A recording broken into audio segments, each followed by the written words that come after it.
ಹಣೆಯಲಿ ಬಡತನ ಗೀಚಿದ, ಬುದ್ಧಿ ಮೇಲೆ ಕಪ್ಪು ಮಸಿರಾಚಿದ, ಎಲೆ ಹಾಕಿ ತೆಗಿಯೋನು ಹಸು ಎಮ್ಮೆ ಮೇಸೋನು ಸೋಪಾನಕ್ಕೆ ಸರಿಯೇ.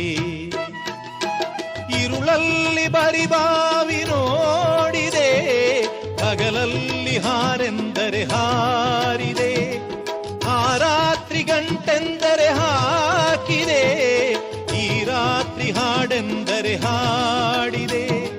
ಕೈಗೊಂಬೆ ನಾನು ಕುಣಿಸೋನು ನೀನು, ನಾ ಯಾರಿಗೆ ಹೇಳಲೇ. ಮಾಂಗಲ್ಯದಿಂದ ನಂಟಾದರೂ, ಮಾಂಗಲ್ಯದಿಂದ ನಂಟಾದರೂ, ಮನಸೇರೋ ಮದುವೇನೆ ಸುಖವೆಂದರು ನಮ್ಮೂರ ಯುವರಾಣಿ.